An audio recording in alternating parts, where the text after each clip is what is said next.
Discretion is advised. Your mama black. This program contains language and sequences some viewers may find disturbing. The city is preparing for another night of protests. Just within the last hour, we learned tonight there will be another curfew in effect.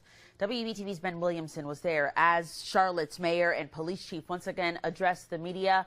And Ben, one of the key pieces of information was that there was an arrest for the murder of that one protester Wednesday night. Yeah, there was. We just got that update this morning, and the chief lauding that arrest. We know. Take a look at this. This is an exclusive video, Christine, that we got here at WBTV. This is Wakron Borum walking into CMPD headquarters. He has now been charged with the shooting death of Justin Scott, that young 26-year-old that was shot and killed on Wednesday night during those protests. That was, they said that was great work by those detectives working very quickly. As far as the protests last night,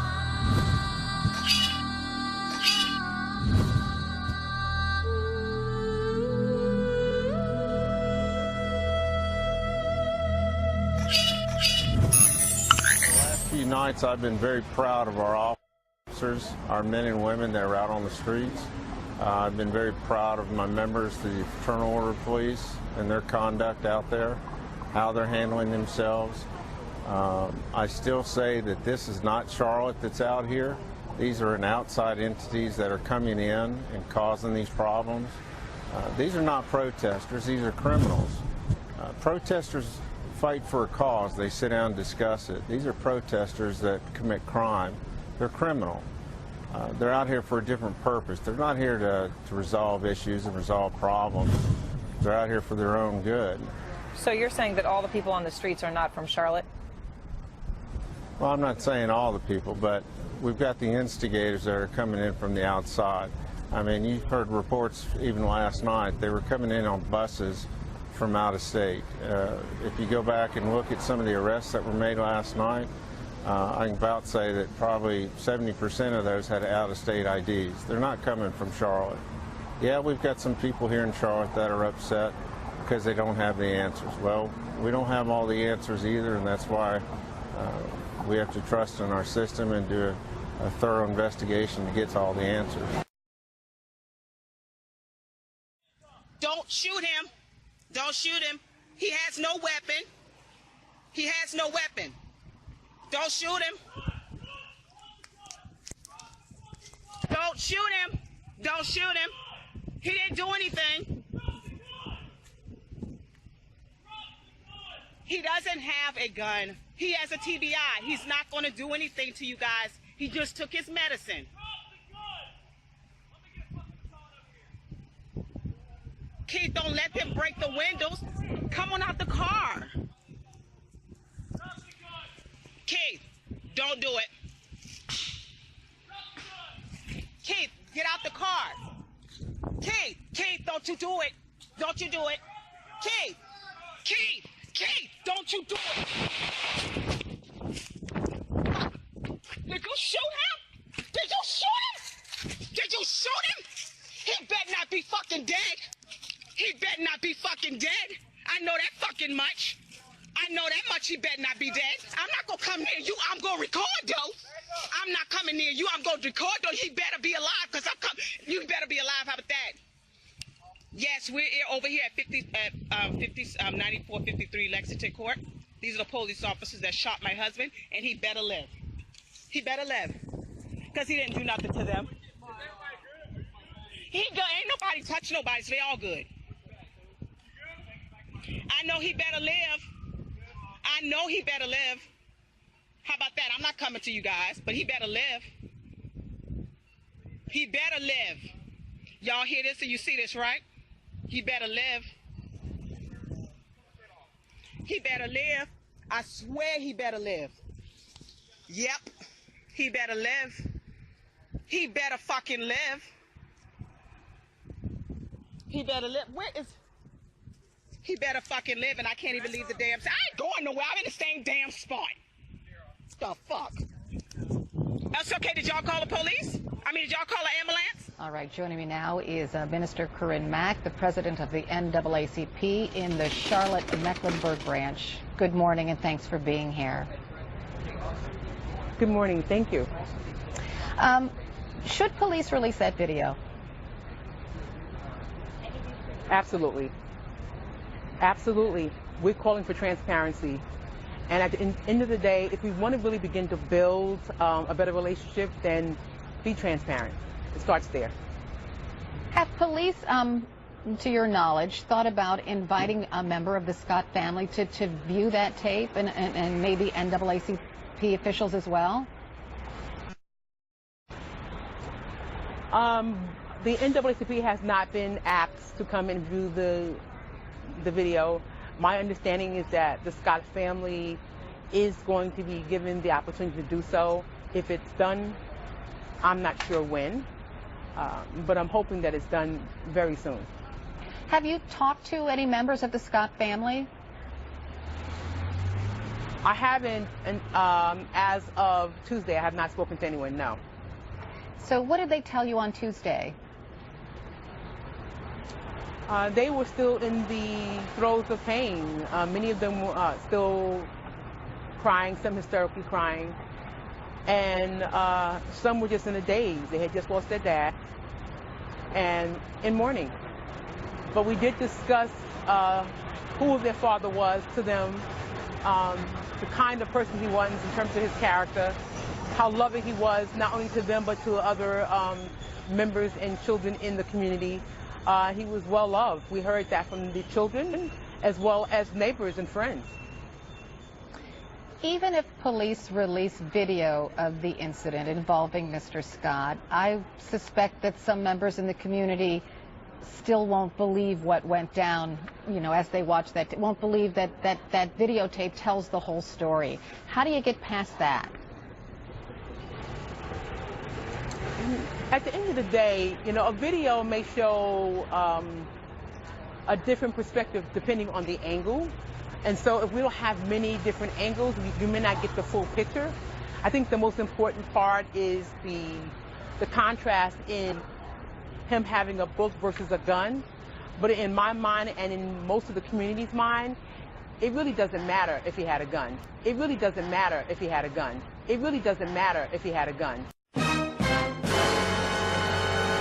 At the end of the day, we have the right under the Second Amendment to carry here in North Carolina and find out if he had a permit for his gun and allow him to go on his merry way, and he would still be living today. That's not what happened. And so I don't want anyone to walk away from this conversation today thinking that a video showing he had a gun in any way said that he was guilty of anything. So how can police convince the community? Because it seems like the police chief thinks, at least at this point, that the shooting was justified. How do police convince citizens in Charlotte that maybe police were justified in shooting Mr. Scott? I don't think he's going to be able to do that. We've had too many African American men and women killed at the hands of police, and every one of those cases are deemed, or at least 99% of those cases are deemed justifiable. In most cases, all a cop has to say is that I was in fear of my life. It was an imminent threat. He was on drugs, or, you know, he had a weapon. It was an imminent threat. He was on drugs, or, you know, he had a weapon. But as I stated earlier, when we have a white sister or brother who has a gun or even points a gun at someone, we had a case just recently where the gunman actually shot cops. He was brought down. It was de-engaged, de-escalated. He was allowed to live. And all we're asking for is the same treatment, to use de-escalation, to treat us with humanity, with dignity and respect, and allow us to live. Minister Corinne Mack, thank you so much for being with me this morning. Presence of a gun.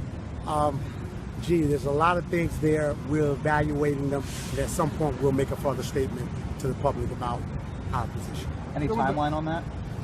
We're working on it diligently. We just got on the case yesterday, and so everybody's got a head start but us, but we'll make up the ground. Live 9:45 every weeknight here on the Blaze Facebook page. Okay, cultural appropriate. Well, let's start with Charlotte. Charlotte's erupting again in violence because of, again, these claims that some people are being targeted because of their race for extra police violence, which of course is nonsense. We've laid that out over and over and over again. But I got a couple of questions about it. First of all, an update on what's happening tonight. The National Guard, because of the violence last night and tonight, Charlotte's mayor now, Jennifer Roberts, has declared a curfew beginning tonight at midnight, going to 6 a.m. I was out on the streets last night, listening to folks who were there, and was grateful to see people voicing their opinions peacefully. I was also encouraged to see acts of gratitude and acts of positive personal interaction between demonstrators and our men and women in uniform. Last night, I signed a citywide curfew that is in effect between the hours of midnight and 6 a.m. This curfew is a tool that allows us to adjust enforcement at the direction of our law enforcement officials. And what are your thoughts of that? Think about it a minute. She said, we need a curfew because of the violence, and that curfew will start tonight at midnight and go to 6 a.m. Midnight? I mean, the crap's going down now. What are you waiting until midnight for the curfew? I mean, I understand you have other issues because there's plenty of people that are out there just going about their business that are going to go have a drink or dinner or something like this, going to a friend's house. Curfews are always a little odd anyways, but if you've gotten to the point where you say, damn it, we need a curfew, let's do something, what do you wait till midnight for? Put the curfew in place now in certain areas even. You could do that. That just seemed a little bit odd to me, but okay, that's what's going on. I have a couple of questions about what's happening in Charlotte tonight, and I'm just curious your thoughts as well. And by the way, after our Facebook Live tonight, you can catch me on Twitter anytime. It's at Doc Thompson Show, and tomorrow morning in the Blaze Radio Network, theblaze.com/radio for any of the live programming. You want to find out about me, theblaze.com/doc. So here's my question about the rioters tonight. Where do you spend your time? What do you have to do tomorrow? What do you have to do tonight? Because, see, I have to do this tonight, and tomorrow I have to work. And after my morning radio program tomorrow, I'm going to do a bunch of other work to prep for next week and other things I have going on. And then I'm going to clean the house, and then I'm going to mow the lawn. My day will be filled all day tomorrow, all day Saturday, all day Sunday. Every day is filled. What is it you people are doing? I mean, aside from my actual job that I get paid to do, I have a bunch of other jobs as dictated because I am a married man. I have other jobs that I have to do to help family and friends out. I mean, this is a non-stop. My life is filled to the brim. So what the hell are you people doing? You have nothing in your life to do.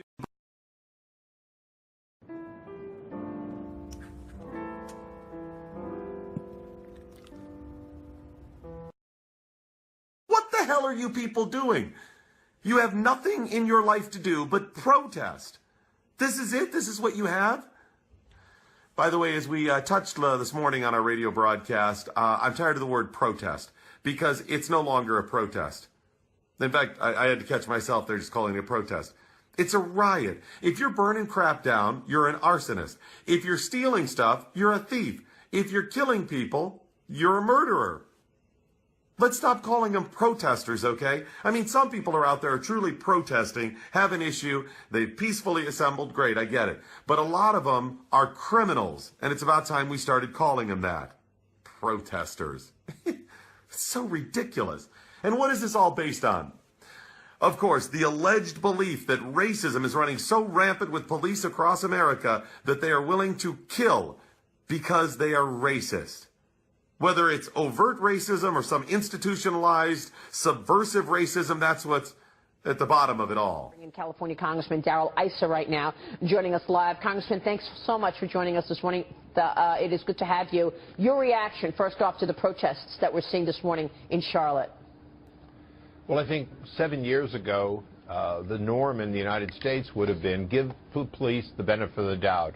Give them those 24 hours to answer the community's question. Instead, now we have the worst possible result. If the police are absolutely right and absolutely innocent, there's still a dozen injured police. If the police are wrong, there's already a predetermination rather than let the police and the law enforcement regulate itself. Give them a chance. Give them that 24 hours to hold their own accountable, because police do make mistakes. Police do things wrong from time to time. But on balance, You and I both know that more often than not, the facts are in favor of the police's action, not in favor of somebody who is presumed innocent and wrongfully killed by these communities. This is really destroying that relationship we need to have with police, which is give them the benefit of the doubt, but hold them accountable. Our officers observed a subject, Mr. Keith Lamont Scott, inside a vehicle at the apartment complex. He exited the vehicle armed with a handgun. The officers observed him get back into that vehicle, at which time they approached the vehicle to engage this subject. The officers gave loud, clear, verbal commands, which were also heard by many of the witnesses. They were instructing the subject, once he got out of the vehicle, to drop the weapon, to drop the weapon, to drop the weapon. In spite of their verbal commands, Mr. Scott, as I said, exited his vehicle armed with a handgun, as the officers continued to yell at him to drop it. He stepped out, posing a threat to the officers, and Officer Brentley Vinson subsequently fired his weapon, striking the subject. The officers immediately requested medic and began performing CPR. Medic responded and transported the subject to the scene to CMC, where he later was succumbed by his injuries.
Guys, is there anything we should know? No.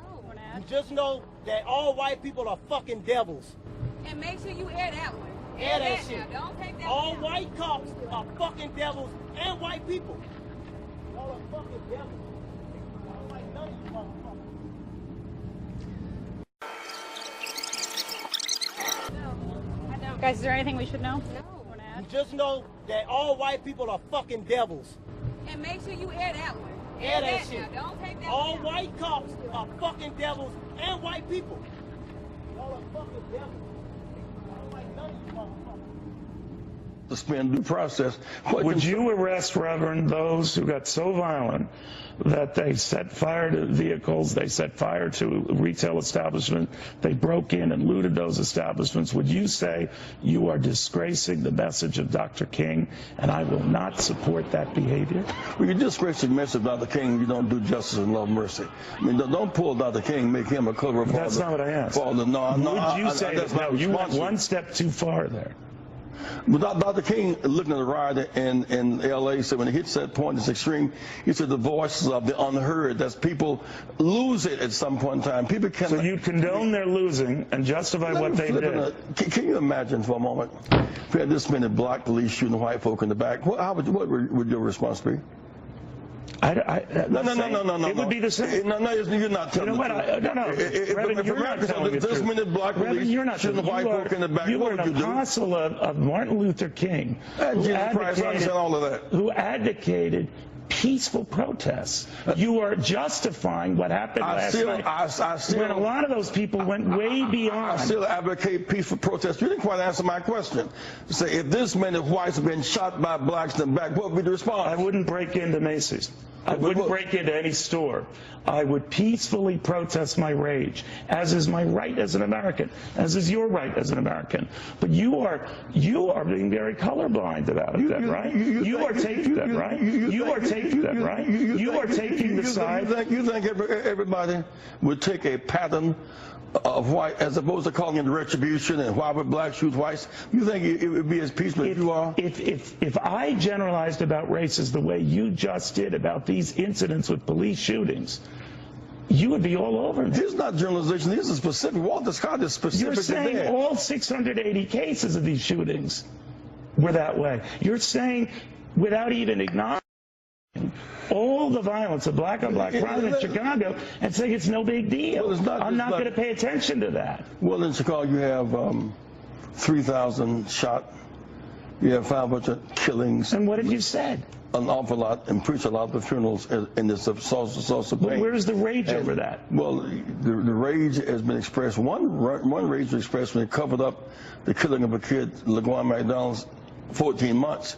And people responded by voting the states to turn out. They responded with very ordered, disciplined political process. So some people may respond and some may not respond. So you'll be a fair and balanced critic to needless violence, no matter where it is? Of course we are. Okay. Reverend, thank you very, very much. You quite get my response. If you had this many white people being shot by black police, what do you think the response would be? The same, but peaceful. Right.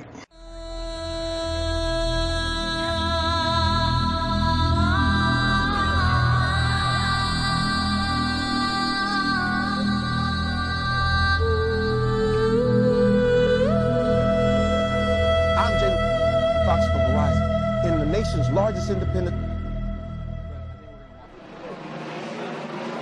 Well, Brian, what we just heard a few moments ago was either flashbangs going off, and it looks like there's some kind of gas deployed. Our best guess is tear gas, as we saw a lot of protesters start running down the street here. This would mark an escalation of the night's event. So far, we have seen bottles being thrown, but this is the first time we've seen police deploy any of these tactics. So we heard a couple of large, loud explosions just a couple of moments ago, and as you can see, there's some tear gas up there. We don't want to go anywhere near that, but we saw a lot of protesters taking off up the street. Again, this is all having to do with the CMPD officer involved deadly shooting that happened just up the street from here. We're in the university area of Charlotte tonight. Protests been going on all night long.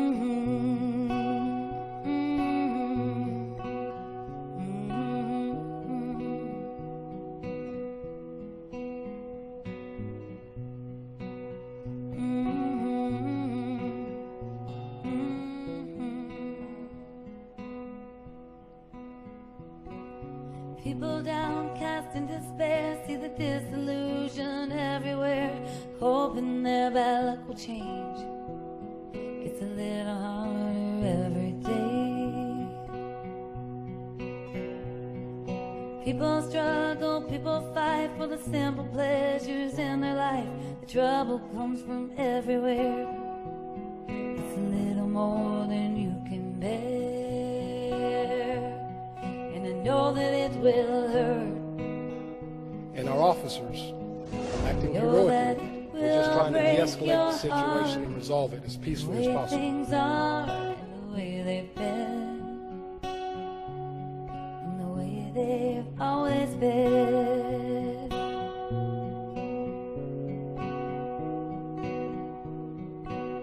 The crowd back away from that Omni Hotel area, which has been obviously the center of a lot of the violence tonight, and trying to push that crowd back there. We're trying to get various people, agitators, out of the crowd, and as other people came in to try to grab those people.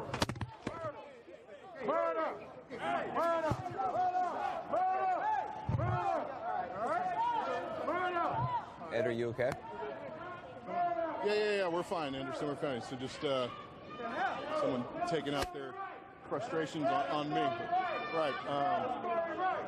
So if you need to leave that location, Ed, that's fine. Just let us know. Yeah, we're gonna figure out what to do here. Give us a second, Anderson. All right, yeah, we'll figure it out. we'll check back in with you a little bit. You take care of it. Not long ago, everyone was watching. You were essentially assaulted on camera during Anderson's show. How are you doing, and tell us what happened exactly.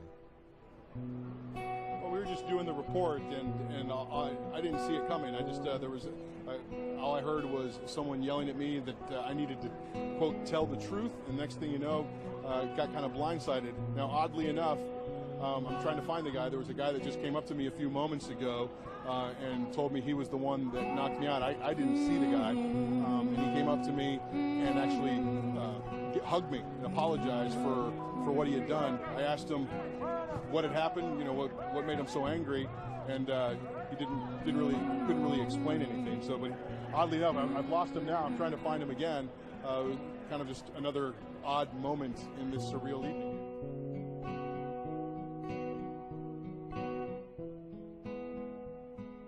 People shallow, self-absorbed, see the push and shove for their rewards. 90 is on their minds. You can read about it in their eyes. People ruthless, people cruel, all the damage that some people do. Full of hatred, full of pride. It's enough to make you lose your mind. I know that it will hurt. I know that it will break your heart. The way things are and the way they've been. Yeah, I know that it will hurt. I know that it will break your heart. The way things are and the way they've been. Don't spread the discontent, don't spread the lies. Don't make the same mistakes with your own life. You never will let love survive.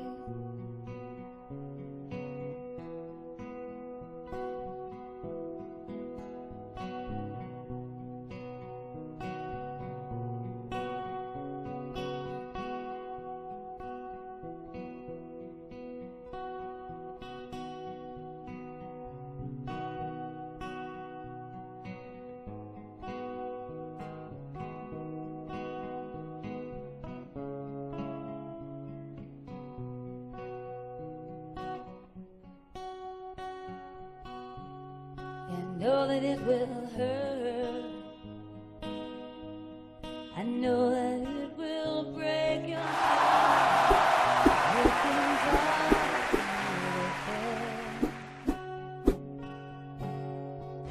Don't spread the discontent, don't spread the lies. Don't make the same mistake with your own life. Don't disrespect yourself, don't lose your pride.